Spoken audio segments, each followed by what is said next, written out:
ठहर जाओ तानपाद, आगे बढ़ने से पहले शनिदेव का आदेश प्राप्त करो, उसके पश्चात कोई निर्णय करो। दुष्ट तानपाद, मूढ़ बुद्धि, तुमने शनिदेव के आदेश की अवहेलना की है। अब तुम शनिदेव की इच्छा के बिना आगे नहीं बढ़ सकते।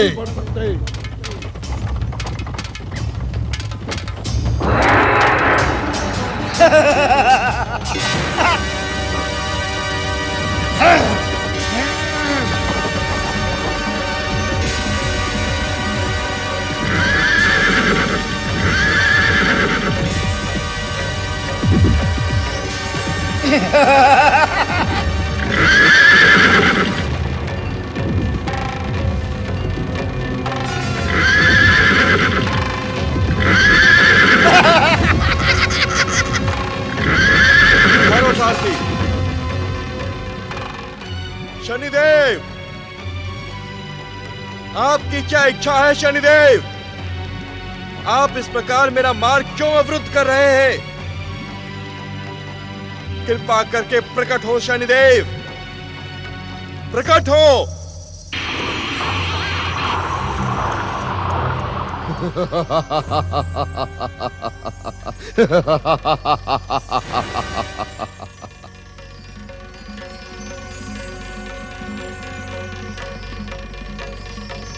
दुष्ट तानपाद, तेरे भाई प्रियव्रत ने हमारी उपेक्षा और हमें अपमानित करने का दुस्साहस किया था। तुम मनुवंशियों को अपनी विष्णु भक्ति पर अभिमान है ना, जबकि हमारा ब्रह्मा, विष्णु, महेश और अन्य देवताओं के साथ बैर इस संसार में किसी से छिपा नहीं। शनिदेव, आप परम शक्ति संपन्न हैं और स्वयं देवता है। इस प्रकार किसी का मार्ग अवरुद्ध करना आपको शोभा नहीं देता। यदि आप अन्यथा ना ले तो एक प्रश्न पूछूं? अवश्य पूछो। क्या दिव्य शक्ति संपन्न शनिदेव मेरे अग्रज भाई प्रियव्रत से भयभीत हैं, जो अपनी शक्ति का प्रदर्शन करने मेरे सन्मुख उपस्थित हुए हैं? मूढ़ बुद्धि, तू शनिदेव को चुनौती देने का दुस्साहस कर रहा है। क्या तुझे ज्ञात नहीं कि शनिदेव की कुदृष्टि का नाम सुनते ही इस संसार का हर एक प्राणी थर थर थर थर्राता है। शनिदेव के क्रोधी चरण पड़ते ही ये धरा भी डोलने लगती है। इसी कारण तो आपसे पूछ रहा हूं शनिदेव कि भ्राता प्रियव्रत की शत्रुता का प्रतिशोध आप मुझसे लेने को क्यों इच्छुक हैं? मेरी शत्रुता तुमसे नहीं है, तो इस प्रकार शत्रु भाव से मेरे मार्ग में अवरोध क्यों किया? क्योंकि मेरी शत्रुता तुम्हारी विष्णु भक्ति से है। जो व्यक्ति शनिदेव का जप, तप, व्रत, पूजा और आराधना नहीं करता, वो शनिदेव का शत्रु है। और शनिदेव अपने शत्रु को कदापि क्षमा नहीं करते। वे अपने विध्वंसक, भयानक और मारक कुदृष्टि से उसे क्षण भर में भस्म कर देते हैं। आपने अपनी विध्वंसक, विनाशक, भयानक और मारक कुदृष्टि का प्रयोग मेरे भ्राता प्रियव्रत पर क्यों नहीं किया? क्या भ्राता श्री की भक्ति की शक्ति के सन्मुख आपकी मारक शक्तियां छीड़ पड़ गई थी? दुष्ट, तू शनिदेव के क्रोध को जगाने का दुस्साहस कर रहा है। चल, यह विष्णु यदि आड़े न आया होता तो प्रियव्रत इस संसार में जीवित ही न रहता। आप क्या सोचते हैं? इस प्रकार मेरा मार्ग अवरुद्ध करने और प्रताड़ित करने का दुस्साहस करने पर मेरे आराध्य जगदीश्वर भगवान विष्णु आपके आड़े नहीं आएंगे? जिस समय प्रियव्रत ने हमारी कुदृष्टि को चुनौती देने का तो साहस किया था उस समय। उसकी जन्म कुंडली में गुरु की दशा चल रही थी। इसी कारण वो छलिया विष्णु प्रियव्रत की रक्षा करने में सफल हो गया। किंतु अब तेरी जन्म कुंडली में हम शनिदेव शत्रु भाव में प्रवेश कर गए हैं। यदि तू शनिदेव की परीक्षा से बचने का इच्छुक है तो विष्णु भक्ति छोड़कर हमारी शरण में आ जा, हमारी आराधना कर। केवल शनिदेव तुझे इस धर्म संकट से मुक्ति दिला सकते हैं। अरे मूढ़, हम तेरा जीवन धन्य कर देंगे। हमारी कृपा से तेरा नाम और कीर्ति अनंत कालों तक अमर हो जाएगी। असंभव! मनु पुत्र उत्तानपाद अपने आराध्य और श्री भगवान विष्णु की आराधना और आश्रय स्वप्न में भी नहीं छोड़ सकता। आप अपने मन से ये भ्रम निकाल दे। हर मनुवंशी के अंश अंश पर जगत पालक जगदीश्वर भगवान विष्णु का ही नाम लिखा है। मूढ़ बुद्धि, अब तो हमारे भयानक कुदृष्टि का विध्वंसक प्रहार झेलने के लिए प्रस्तुत हो जाओ। आप भ्रमित न हो शनिदेव। एक विष्णु भक्त किसी की विध्वंसक शक्ति से भयभीत नहीं हो सकता। दुष्ट, मैं अपने कुदृष्टि के संकेत पर क्षण मात्र में तेरे प्राण हर सकता हूँ, किंतु मैं तुझ जैसे विष्णु भक्त को इतनी सरल मृत्यु प्रदान नहीं करूंगा। मेरे क्रोध के कारण अब तेरा जीवन अभिशापित हो जाएगा। अब तुझे अपने सबसे प्रिय व्यक्ति का वियोग सहना होगा। अब तू उपेक्षा, अपमान के चक्रव्यूह में उलझ कर रह जाएगा।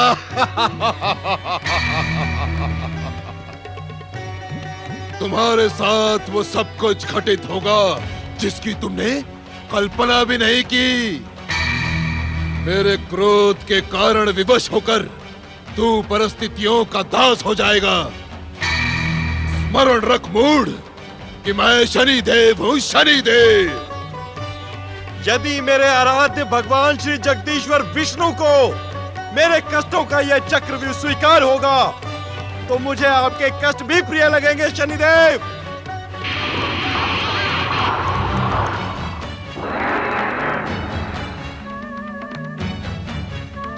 हे जगत पालक जगदीश्वर, मुझे शक्ति प्रदान करें कि मैं शनिदेव की कुदृष्टि का दृढ़ता से सामना कर भगवत भक्ति की परंपरा का पालन कर सकूं।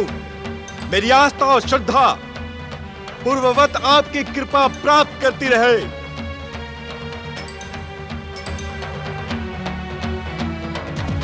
चलो सारथी।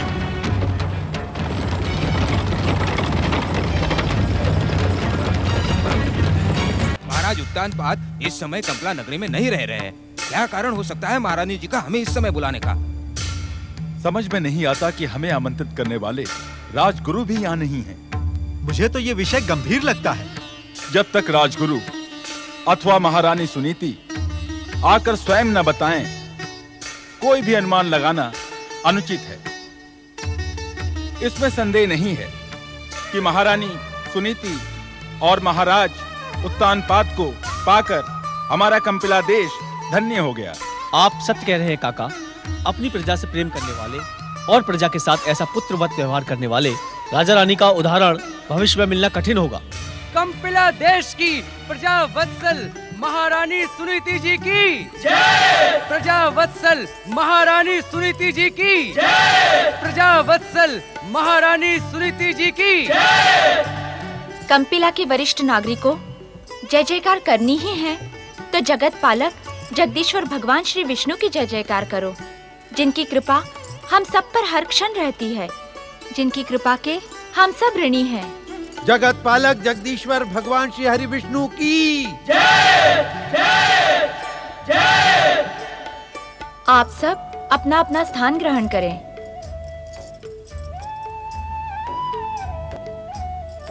कंपिला वासियों, पिछले कई दिनों से संकट का जो भ्रमजाल हमें उद्विग्न कर रहा था, उसी का निराकरण करने के लिए हम सब यहाँ एकत्र हुए हैं। वरिष्ठ नागरिकों, महारानी का संकेत युवराज प्राप्ति की ओर है। यह हमारा सौभाग्य है कि हमें महारानी सुनीति के रूप में देवी माँ का संरक्षण प्राप्त है। राजगुरु जी, मुझे कह लेने दे महारानी, मुझे कह लेने दे। मैंने अपने जीवन में आज तक आप जैसी उदार और महान नारी नहीं देखी। आपका त्याग वास्तव में पूजनीय है। प्रजाजनों, हमें भली भांति ज्ञात है कि आप सभी युवराज प्राप्ति के लिए चिंतित और व्यग्र हैं। स्वयं महारानी सुनीति ने अपने त्याग का महान उदाहरण प्रस्तुत करते हुए आपकी चिंता का अंत कर दिया है। वरिष्ठ नागरिकों, वत्स देश की राजकुमारी सुरुचि का शीघ्र ही महाराज उत्तानपाद से विवाह होगा और वे ही समय आने पर आपके युवराज की माता बनेंगी। नहीं महारानी, नहीं। हम ये क्रूर प्रस्ताव किसी भी मूल्य पर स्वीकार नहीं कर सकते। आप हमारी महारानी नहीं, हमारी माँ हैं और माँ का स्थान कोई दूसरा नहीं ले सकता। ये प्रस्ताव लौटा ले महारानी जी। कंपिला की प्रजा इस अपार दुख को सहन नहीं कर सकती। हमें अपने आराध्य भगवान विष्णु पर पूरा विश्वास है। वो जो उचित समझेंगे वही होगा। किंतु महारानी जी, आप इतना कठोर निर्णय ना लें। हम सब इसे अस्वीकार करते हैं। यदि कंपिला की प्रजा ने इस प्रस्ताव को स्वीकार नहीं किया तो आपकी महारानी सुनीति का वचन मिथ्या हो जाएगा। महाराज मनु के वंश पर वचन भंग का आरोप लगेगा। ये आप क्या कह रही हैं महारानी जी? महारानी सत्य कह रही हैं। महारानी ने स्वयं जाकर वत्स देश की राजकुमारी सुरुचि को महाराज उत्तानपाद की पटरानी बनाने का वचन दिया है। हे जगत पालक, हे भगवान विष्णु, आप हमारी कैसी परीक्षा ले रहे हैं? इस धर्म संकट में आप हमारा मार्गदर्शन करें। काका, इस कंपिला देश में आपकी आयु और अनुभव का सम्मान किया जाता है। क्या अपनी साधारण समस्याओं के लिए अपने आराध्य को कष्ट देना उचित है? उचित तो नहीं है महारानी जी, किंतु ये कष्ट भी साधारण नहीं है। प्रजा की चिंता के अंत और अपने स्वामी महाराज उत्तानपाद के वंश की वृद्धि के लिए सुनीति के लिए यह कष्ट बहुत साधारण है। मुझे केवल महाराज की कृपा और आप सबकी शुभकामनाओं की आवश्यकता है। मुझे विश्वास है कि परम भगवत भक्त कंपिला की प्रजा किसी भी मूल्य पर अपनी महारानी सुनीति का वचन मिथ्या नहीं होने देंगी। किंतु महारानी जी, महाराज के दूसरे विवाह के पश्चात भविष्य को लेकर आप विचलित ना हो। हमने समस्त विषयों पर विचार करके ही यह निर्णय लिया है। विवाह के पश्चात सुरुचि महाराज की पटरानी होगी। मैंने अपने समस्त अधिकार अपनी इच्छा से उनको प्रदान करने का वचन दिया है। तुम्हें अपने अधिकार किसी को भी प्रदान करने की आवश्यकता नहीं है महारानी। अपने सौभाग्य पर चकित न हो महारानी सुनीति। हमारे पिताश्री ने कहा है, आप ही हमारे युवराज की माता बनेंगी। हमारे आराध्य भगवान विष्णु पर आस्था और श्रद्धा रखें महारानी, सब कुछ ठीक हो जाएगा। नहीं महाराज, नहीं। मुझे अपने सौभाग्य पर अब विश्वास नहीं रहा। हम और हमारी प्रजा युवराज प्राप्ति के लिए और प्रतीक्षा नहीं कर सकते। और आपको भली भांति ज्ञात है कि मैंने सुरुचि को वचन दे दिया है। उसकी समस्त मांगे मैंने मान ली है। मुझे वचन भंग का दोषी न बनाए महाराज। धैर्य धारण करें महारानी। प्रजाजनों, अंधकार का जो भयानक ब्रह्मजाल इस समय कंपिला देश पर छाया है, मुझे पूर्ण विश्वास है कि जगत पालक भगवान विष्णु की कृपा से वो शीघ्र ही उत्साह और सफलता का दिव्य प्रकाश लेकर जगमगा उठेगा। इस समय हम महारानी सुनीति के साथ एकांत के इच्छुक है। आप सब हमें क्षमा करें।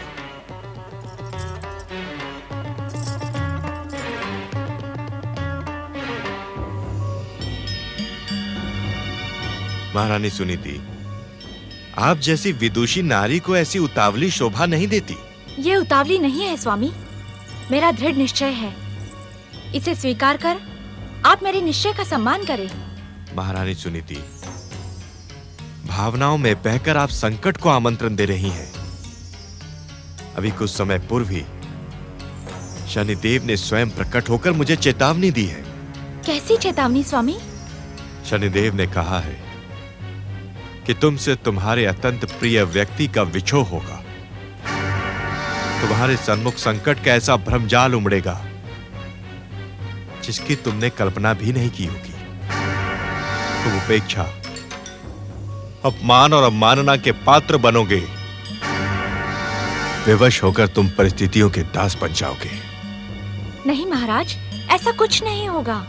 तुम्हारे ही भांति मुझे भी भगवान विष्णु की कृपा पर विश्वास है महारानी, किंतु क्या महाराज? मेरी अंतरात्मा कह रही है, यदि तुमने मुझे मेरी इच्छा के विरुद्ध सुरुचि से विवाह हेतु विवश किया तो वो सब कुछ होगा जो शनिदेव ने कहा है। महारानी, मैं विध्वंसक शक्ति के स्वामी शनिदेव को भगवत भक्ति और श्री भगवान की कृपा का प्रमाण देने का इच्छुक हूं। महारानी, यदि आप मेरा साथ देंगी तो श्री भगवान की कृपा से शनिदेव का यह दुष्प्रयास मिथ्या प्रमाणित हो जाएगा।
महारानी सुनीति, तुम्हारे विष्णु भक्त पति ने हमारी आज्ञा की अवहेलना की है। हमारे अपमान का दुस्साहस कर हमारे क्रोध को जागृत किया है। अब इस संसार की कोई भी शक्ति हमारे क्रोध से उसकी रक्षा नहीं कर सकती। तुम्हारा सौभाग्य संकट में पड़ गया है। नहीं शनिदेव नहीं, मुझ अभागन पर ऐसा अत्याचार ना करे। हे कर्मों के अनुसार भाग्य का लेख लिखने वाले शनिदेव, मुझ अभागन पर दया करे, मेरे स्वामी को क्षमा करे। सुनीति, तुम्हारा बुद्धिहीन स्वामी उत्तान पाद नहीं जानता कि इस संसार की विध्वंसक, भयानक, भयंकर और मारक शक्तियों के स्वामी हम शनिदेव उसके जन्म कुंडली के शत्रु भाव में प्रवेश कर गए हैं और शनिदेव अपने शत्रुओं को कदापि क्षमा नहीं करते। नहीं शनिदेव नहीं, मेरे स्वामी को क्षमा करे। यदि तू दुष्ट तानपाद की हमारे भयानक क्रोध से रक्षा करने की इच्छुक है तो वत्स देश की राजकुमारी सुरुचि को दिए वचन का पालन कर, अन्यथा इस क्षण के पश्चात एक भी परिणाम तुम मनुवंशियों के हित में शुभ न होगा। हमारी कुदृष्टि की काली छाया तुम्हारे परिवार के सुख समृद्धि को नष्ट भ्रष्ट कर देगी।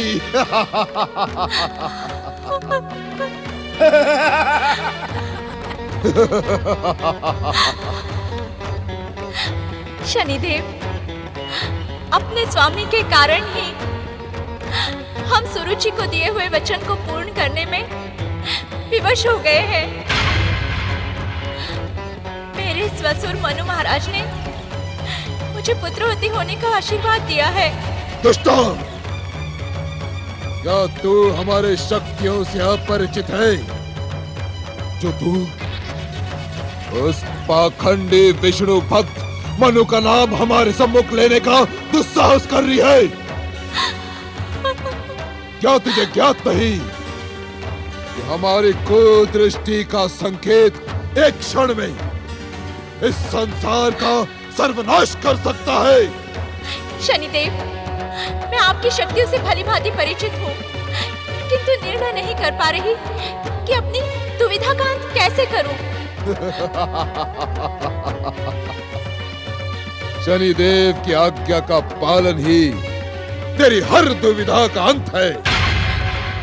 तू अपने पति को विवश कर दे कि वो तेरे वचन की रक्षा के लिए सुरुचि से विवाह कर ले, अन्यथा भयानक संकटों का सामना करने के लिए प्रस्तुत हो जा और देख कि शनिदेव के क्रोध का प्रभाव कितना भयानक और कितना विनाशक है।